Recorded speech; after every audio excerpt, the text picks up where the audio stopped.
اعوذ باللہ السمیع العلیم من الشیطان اللعین الرجیم بسم اللہ الرحمن الرحیم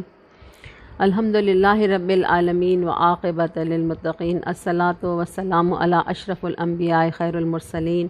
اولین و آخرین وآلہ الطیبین الطاہرین المعصومین المظلومین قال اللہ تبارک و سبحانہ فی محکم القرآن المجید و فرقانہ الحمید بسم اللہ الرحمن الرحیم انا انزلناہ فی لیلۃ القدر وما ادرک ما لیلۃ القدر لیلۃ القدر خیر من الف الشہر تنزل الملائکۃ والروح فیہا باذن ربہم من کل امر سلام ہی حتی مطلع الفجر۔ اللہ رب العزت قرآن مجید فرقان حمید میں ارشاد فرما رہا ہے کہ ہم نے اس قرآن کو شب قدر میں نازل کیا، اور تمہیں کیا معلوم شب قدر کیا ہے؟ یہ 1000 مہینوں سے بہتر ہے۔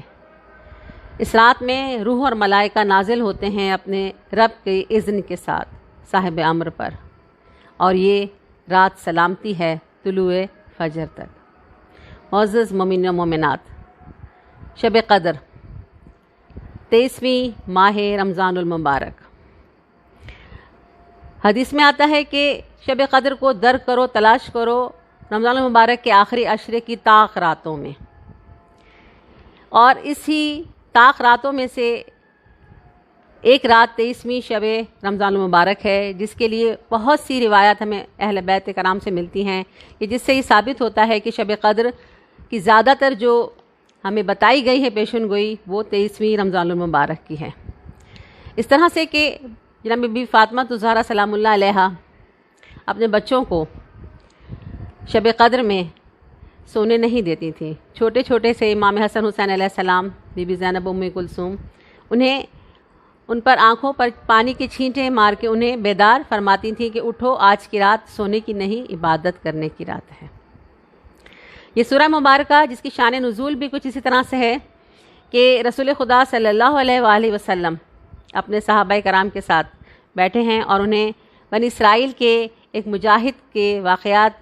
بیان فرما رہے ہیں کہ بنی اسرائیل کا ایک شخص جہاد فی سبیل اللہ کرتا تھا، اور اس نے 1000 مہینے تک لباس جنگ زیب تن کیا رکھا اور اس نے نہیں اتارا، اور وہ ہر وقت اللہ کی راہ میں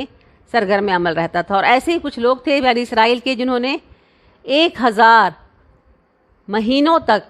اللہ کی عبادت کی، یعنی 1000 مہینے، 1000 مہینے سے مراد ہوتا ہے 80 سے بھی زیادہ سال۔ تو جب یہ باتیں سنی تو صحابہ کرام فرماتے ہیں کہ یا رسول اللہ، کہ ایسا افتخار اور ایسا اعجاز ہمارے نصیب میں ہو سکتا ہے؟ تو اللہ نے اپنے حبیب پر یہ سورہ مبارکہ تحفتاً نزول کی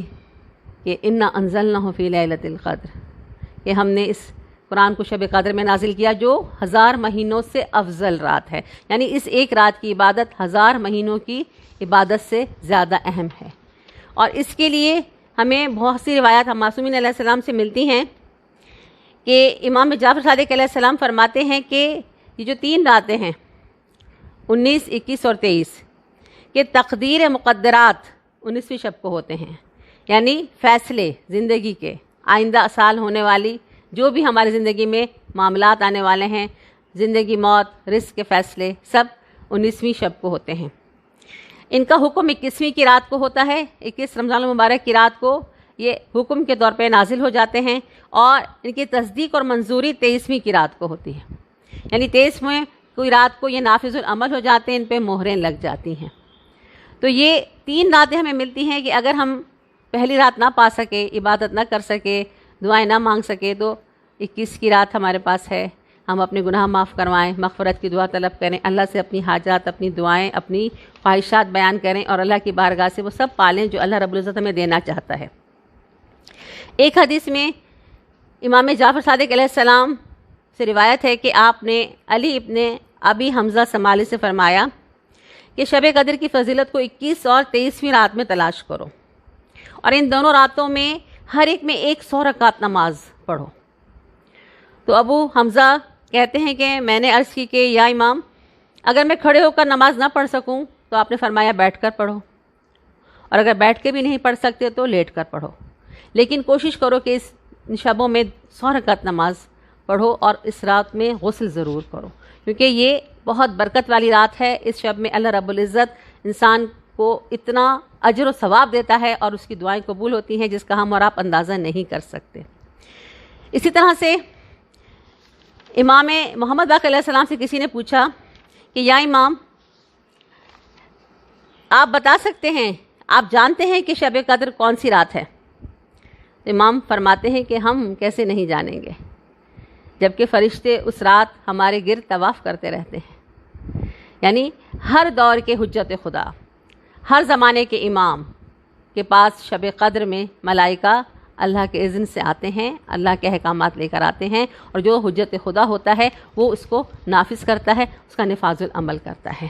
تو معزز مومنین و مومنات، ہمیں چاہیے کہ ہم ان راتوں میں اللہ رب العزت کو راضی کر لیں، کیونکہ مولا فرماتے ہیں کہ رات کے پہلے سے میں اگر تھوڑا سا چاہو تو سو جاؤ، اس میں کوئی امر مانے نہیں ہے، اس کے بعد عبادت میں مشغول رہو اور طلوع فجر تک عبادت کرتے رہو، کیونکہ اس ماہ مبارک میں اور ان راتوں میں خاص طور پہ اللہ کی رحمت کے دروازے کھل جاتے ہیں، شیاطین طوق و زنجیر میں جکڑے جاتے ہیں اور مومنین کے اعمال مقبول ہوتے ہیں، اور یہ ماہ رمضان المبارک کتنا ہی سعادت والا مہینہ ہے۔ خداوندہ ہمیں اس قسم کی بیداری اور آگاہی عطا فرما کہ لیلۃ القدر کی فضیلت سے پورا فائدہ اٹھائیں۔ پروردگارہ، ہمارے چشم امید تیرے لطف و کرم پر لگی ہوئی ہے، سارے مقدرات کو اس کے موافق معین فرما دے۔ بار الہ ہم اس مہینے کے محرومین میں سے قرار نہ دے کہ جس سے بالاتر کوئی محروم نہیں ہے،